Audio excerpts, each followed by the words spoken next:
Hello everyone. तो आज का टॉपिक है प्लांट टिश्यूज़। जैसा कि हम जानते हैं कि हमारे जो प्लांट्स होते हैं वो इमोबाइल होते हैं, यानी कि वो मूव नहीं कर सकते। इसी वजह से हमारे जो प्लांट्स होते हैं वो ज़्यादातर ऐसे टिश्यू से मिलके बने हुए होते हैं that are made up of mostly dead cells. Plant tissues are made up of mostly dead cells. कुछ प्लांट टिश्यूज़ हमारे लिविंग सेल से भी बनते हैं, लेकिन उनकी जो अमाउंट है वो इतनी ज़्यादा नहीं है। प्लांट टिश्यूज़ को डिवीजन के तौर पे हम दो भागों में डिवाइड कर सकते हैं, एक तो मेरिस्टेमेटिक टिश्यू और एक परमानेंट टिश्यूज़। मेरिस्टेमेटिक टिश्यूज़ जिसे हम मेरिस्टेम्स भी बोलते हैं, they are made up of stem cells. Stem cells ऐसे सेल्स होते हैं जिनमें एबिलिटी होती है अपने आप को फर्दर डिवाइड करने की।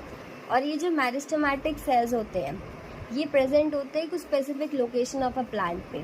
मेरिस्टेमेटिक सेल्स जो होते हैं वो तभी प्रेजेंट होते हैं जब हमारे प्लांट्स में कैपेबिलिटी होती है फर्दर डिवाइड करने की, ठीक है।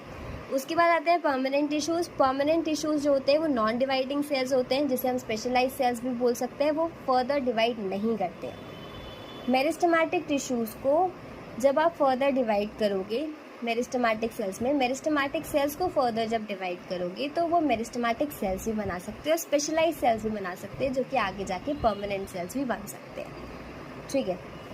उसके बाद हमारे जो मेरिस्टेमेटिक टिश्यूज़ होते हैं वो दो भागों में डिवाइडेड होते हैं, एक तो प्राइमरी मेरिस्टेमेटिक टिश्यूज़ और एक secondary meristematic tissues. Primary meristematic tissues, नाम से ही पता चल रहा होगा, primary growth of a plant के लिए रिस्पॉन्सिबल होते हैं, जैसे कि हमारी हाइट ऑफ द प्लांट को इंक्रीज करने में मदद करते हैं। प्राइमरी मेरिस्टेमेटिक टिश्यूज़ दो तरीके के होते हैं, एक तो एपिकल मेरिस्टम और एक इंटरकैलरी मेरिस्टम्स। एपिकल मेरिस्टम जो होता है वो टिप ऑफ द प्लांट पे प्रेजेंट होता है, और इंटरकैलरी मेरिस्टम जो है वो प्रेजेंट होता है कुछ प्लांट्स के स्पेशलाइज्ड लोकेशंस पे, यानी कि ये कुछ ही प्लांट्स पे प्रेजेंट होता है, वो भी उसके स्पेसिफिक लोकेशंस पे ही प्रेजेंट होता है। और ये हमारा जो प्लांट है उसका अगर कोई पार्ट, उसमें अगर कोई दिक्कत आ गई तो उसे रिफॉर्म करने में मदद करता है, ठीक है। उसके बाद आता है सेकेंडरी मेरिस्टेमेटिक टिश्यूज़, जिसे हम लेटरल मेरिस्टम्स भी बोलते हैं। ये जो है secondary growth of a plant के लिए रिस्पॉन्सिबल होता है। ये इंक्रीज करता है हमारी जो विथ ऑफ द प्लांट है उसे। अब हम डायग्राम से समझेंगे कि हमारा ये एपिकल मेरिस्टम्स और लेटरल मेरिस्टम कहाँ कहाँ प्रेजेंट होते हैं। एपिकल मेरिस्टम जो होता है वो हमारा टिप ऑफ द प्लांट पे प्रेजेंट होता है, यहाँ पे जैसे कि दिख रहा होगा।